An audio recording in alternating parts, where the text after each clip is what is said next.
Hello student, I am Sakshi, your physics teacher from KM School Jakhal. देखो जैसा कि हमने अभी तक हमारी जो सेकंड यूनिट का फर्स्ट चैप्टर है मोशन इन ए प्लेन, वो हम कर चुके हैं। उसमें हमने प्रोजेक्टाइल मोशन के बारे में पढ़ा था, वेक्टर के बारे में पढ़ा था। उसके बाद हम नीचे अपना जो टॉपिक करके आए हैं न्यूटन लॉ के बारे में पढ़ के आए हैं। अब जो हमारा नेक्स्ट टॉपिक है, आपकी जो यूनिट है उसका नेक्स्ट टॉपिक क्या रहेगा हमारा फ्रिक्शन। एक्चुअली में फ्रिक्शन होता क्या है? फ्रिक्शन होता है एक तरह की, ये क्या है, फोर्स है। कौन सी फोर्स है? Reactionary force. देखो रिएक्शनरी फोर्स का मतलब क्या है? जब हमने न्यूटन लॉ में पढ़ा था, to every equal and opposite action there is an reaction. यानी अगर हम किसी बॉडी पे एक्शन करते हैं तो वो अपोजिट में हम पे क्या कर रही है? रिएक्शन कर रही है। तो इसी तरह फ्रिक्शन भी एक तरह की कौन सी फोर्स है? Reactionary force. रिएक्शनरी फोर्स कैसे? देखो जैसे हमने दीवार को पुश किया, तो हमने दीवार को, मैंने मुक्का मारा, क्या होता है? मेरे को चोट लगती है। तो इसका मतलब क्या है? जब मैंने दीवार पे मुक्का मारा, दीवार ने भी अपोजिट उस पे क्या लगाई? फोर्स लगाई। यानी मैंने एक्शन किया, दीवार ने क्या किया? रिएक्शन। ये हम करके आए हुए हैं किसने? Newton law of motion. अब जो हमारा टॉपिक है फ्रिक्शन, फ्रिक्शन भी एक तरह की फोर्स है। कौन सी फोर्स है? Reactionary force. रिएक्शनरी फोर्स के बारे में मैंने तुम्हें बता दिया। अब फ्रिक्शन होता क्या है? फ्रिक्शन फोर्स तो है, लेकिन हमने फोर्स के बारे में पढ़ा है, 4 टाइप की फोर्स पढ़ी है। फर्स्ट हमने पढ़ी है ग्रेविटेशनल फोर्स, सेकंड हमने पढ़ी है electrostatic force, third nuclear force. Nuclear force में भी अभी 2 टाइप पढ़े हैं। कौन कौन से? वीक न्यूक्लियर फोर्स, या इसमें लिख लो 2 तरह की है, वीक न्यूक्लियर फोर्स और एक क्या है? Strong nuclear force. तो इन 4 फोर्स के बारे में हम पढ़ के आएंगे। अब ग्रेविटेशनल फोर्स क्या है? हम क्या है, अर्थ पे चल रहे हैं, तो हमारा वेट कहाँ लग रहा है? अर्थ पे। अर्थ हम पे क्या लगा रही है? फोर्स लगा रही है। ये कौन सी फोर्स है? Gravitational force. उसके बाद हम बात करते हैं इलेक्ट्रोस्टैटिक फोर्स की। इलेक्ट्रोस्टैटिक फोर्स होती है जो किसपे लगती है? चार्ज पे, बिटवीन 2 चार्जेस। और ग्रेविटेशनल फोर्स किस पे लगती है? मास पे। उसके बाद आती है nuclear force, weak nuclear force और स्ट्रॉन्ग न्यूक्लियर फोर्स। ये जो दोनों फोर्स हैं ये किस पे लगती है? न्यूक्लियस पे। यानी जब हम एक एटम है, एटम को कितना तोड़ सकते हैं? इजीली तोड़ सकते हैं, या तोड़ने में हमें मुश्किल हो रही है, तो वो कौन सी फोर्स होती है? वीक न्यूक्लियर फोर्स और स्ट्रॉन्ग न्यूक्लियर फोर्स। तो यहाँ पे हमने भी बात की, फ्रिक्शन भी एक तरह की क्या है? फोर्स है। कौन सी फोर्स है? एक तरह की रिएक्शनरी फोर्स। अब ये फोर्स तो है, तो ये फोर्स इन चारों में से किसमें आती है? यानी इन चारों में से ग्रेविटेशनल फोर्स है, या इलेक्ट्रोस्टैटिक फोर्स है, या न्यूक्लियर फोर्स है, स्ट्रॉन्ग है या वीक है, तो इनमें से किसमें आती है? तो ये पाया गया कि जो हमारी फ्रिक्शनल फोर्स है वो कौन सी फोर्स है? Electrostatic force. यानी एक तरह की कौन सी फोर्स है? Electric force. फ्रिक्शन फोर्स हमारी क्या है? इलेक्ट्रिक फोर्स है।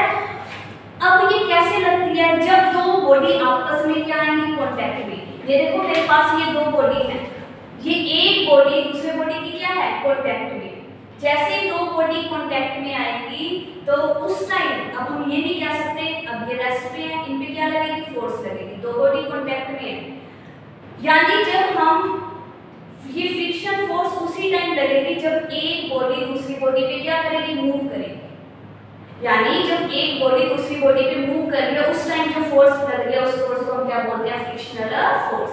अब ये फ्रिक्शन फोर्स का काम क्या है? जैसे ये बॉडी है, ये बॉडी दूसरी बॉडी पे क्या कर रही है? मूव कर रही है। तो इस फ्रिक्शन फोर्स क्या करेगी? इस बॉडी की मोशन को क्या करने की कोशिश करेगी? अपोज करने की, यानी इस बॉडी को रोकने की कोशिश करेगी।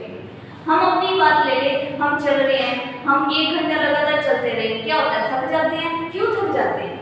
क्योंकि हम क्या कर रहे हैं? एक्शन लगा रहे हैं। किस पे लगा रहे हैं? अर्थ पे।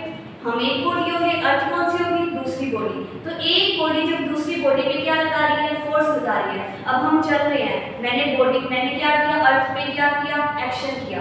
तो अपोजिट अर्थ ने मेरे पे क्या लगाया? रिएक्शन। तो वो क्या करना चाह रही है? को रोकना चाह रही है वो कौन सी फोर्स लगाएगी, फ्रिक्शनल फोर्स। तो यहाँ से पता चला फ्रिक्शनल फोर्स तभी लगेगी जब दो बॉडी क्या होगी, कांटेक्ट में होगी और एक बॉडी दूसरी बॉडी पे क्या करेगी, मूव करेगी। उस टाइम जो फोर्स करते हैं वो हमारी क्या कहलाती है, फ्रिक्शनल फोर्स। अब यहाँ पे हमने बात की कि फ्रिक्शनल फोर्स जो हमारी है वो कौन सी है, इलेक्ट्रिक फोर्स। इलेक्ट्रिक फोर्स का मतलब क्या है, देखो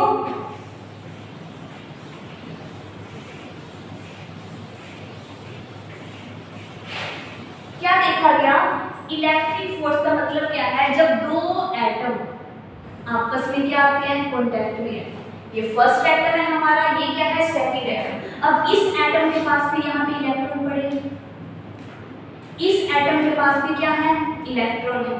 तो दोनों एटम के पास इलेक्ट्रॉन है। इस यहाँ पे इलेक्ट्रॉन्स के पास क्या पड़ा है, स्पेस पड़ा है।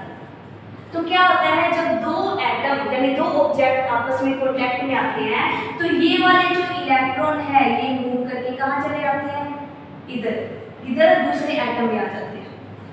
तो यहाँ से इलेक्ट्रॉन निकल के कहाँ गया, दूसरे एटम में। तो यहाँ पे जो इलेक्ट्रॉन जब लूज कर देता है तो इस एटम पे कौन सा चार्ज आ गया, पॉजिटिव चार्ज, और इस पे कौन सा आ गया, नेगेटिव चार्ज। ठीक है, तो तब क्या होता है, अब जो ये इलेक्ट्रॉन है, ये इलेक्ट्रॉन यहाँ से क्या आ गया, निकल के इस स्पेस में क्या होने लगे, फील होने लगे। ये इलेक्ट्रॉन यहाँ से आया, स्पेस में फील हुआ, स्पेस में फील होने से क्या हुआ, अब ये बॉडी मूव करना चाह रही है। जैसे यहाँ से देखो ये फिंगर है, ठीक है, ये फिंगर में ये दूसरी बॉडी जब टच में करेगी तो क्या आएगा, इसने एक बॉडी को दूसरी बॉडी ने क्या कर दिया, इंटरलॉक कर दिया। यानी एक एटम ने दूसरे एटम को क्या कर दिया, इंटरलॉक। अब मैं अपना नीचे वाला हैंड अगर मूव करने की कोशिश करूँ, क्या मूव होएगा, नहीं।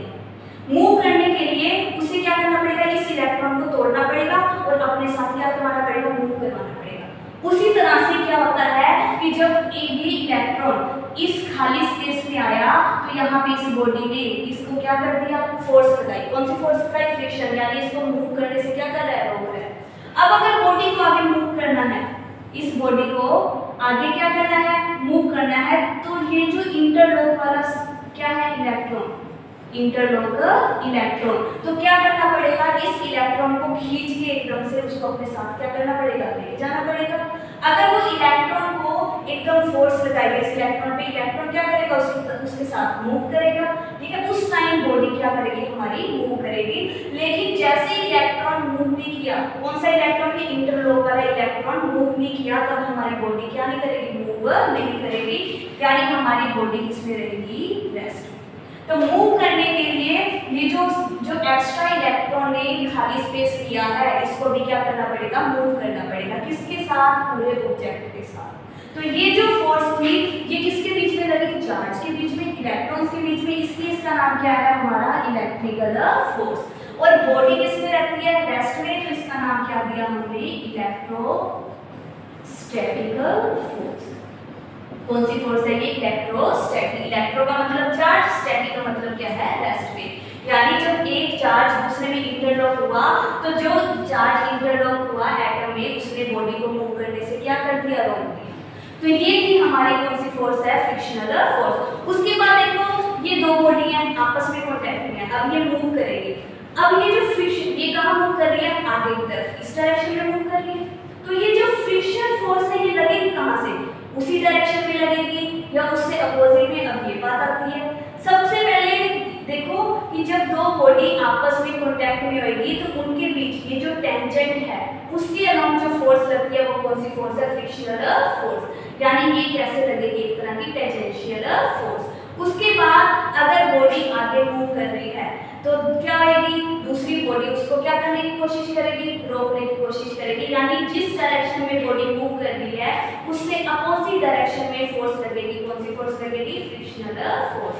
तो देखो कुछ यहाँ पे इसकी कैरेक्टरिस्टिक्स है। फर्स्ट क्या है, friction is a reactionary force. मैंने पहले अभी बताया, शुरू में यही बताया कि कौन सी फोर्स है, एक तरह की रिएक्शनरी फोर्स। रिएक्शनरी फोर्स का मतलब हम एक्शन करेंगे, अपोजिट हमें क्या मिलता है, reaction. It is developed against है ना एक्शन। किसके अगेंस्ट होता है रिएक्शन, किसी एक्शन के अगेंस्ट। उसके बाद आता है there are two surface in contact, यानी जब दो सरफेस कांटेक्ट में होंगे उस टाइम जो फोर्स लगेगी वो हमारी कौन सी फोर्स है, फ्रिक्शनल फोर्स।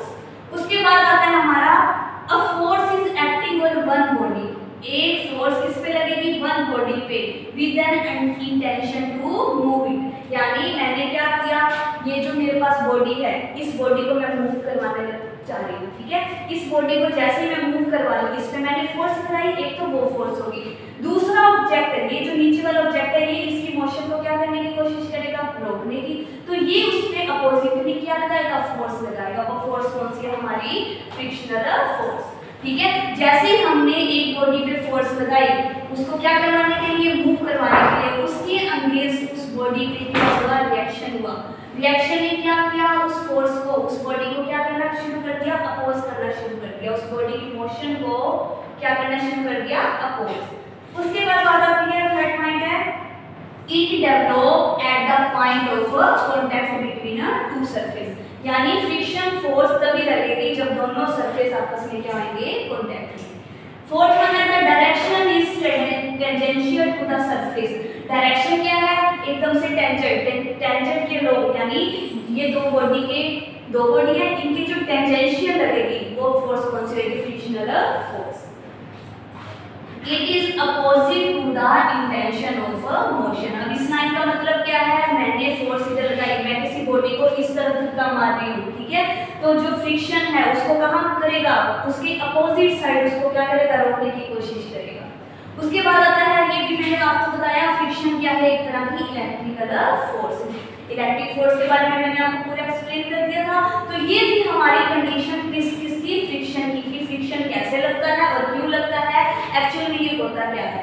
कल जो है हम हमारा पढ़ेंगे फ्रिक्शन के टाइप्स ऑफ फ्रिक्शन, कितने तरह का फ्रिक्शन होता है, फिर आगे जो टाइप्स है उनके और आगे क्या टाइप्स है और उनके अलग अलग क्या फंक्शन है। तो कल हम है जो है हमारी क्लास में इसके बारे में पढ़ेंगे। Thank you.